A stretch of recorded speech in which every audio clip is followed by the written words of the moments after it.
Direction la Turquie où, jour après jour, le bilan humain s'alourdit, dépasse désormais les 41 000 morts. Oui, et des milliers de bâtiments se sont effondrés comme des châteaux de cartes. Les normes parasismiques sont pourtant rigoureuses dans le pays. Elles ont même été renforcées depuis le séisme de 1999. Et pourtant, ces normes n'ont pas toujours été respectées. Wilfried de Villers, vous êtes l'envoyé spécial d'Europe 1.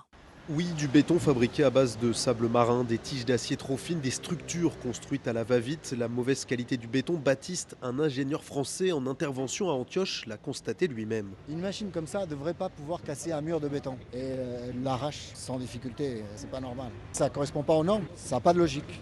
Il n'y a pas une réelle logique de construction. Le manque flagrant de respect des normes de construction révolte Burkay Gouchesmes. C'est le président de la Chambre de génie civil de Gaziantep. Les constructions anarchiques se sont multipliées ces dernières années. Des immeubles parfois bâtis sans même la présence d'ingénieurs civils ou d'architectes qualifiés. Le problème, c'est aussi que les autorités ne prennent pas assez en compte l'avis de la science et de la technique, celui des spécialistes comme les ingénieurs. Elles ferment aussi les yeux sur les constructions sauvages, ce sont elles les principales coupables.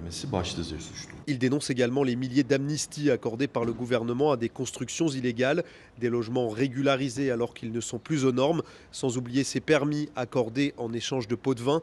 L'ingénieur espère que les autorités sauront tirer les leçons de la catastrophe en imposant un contrôle plus strict du respect des normes. Wilfried de Villers, envoyé spécial d'Europe 1 en Turquie.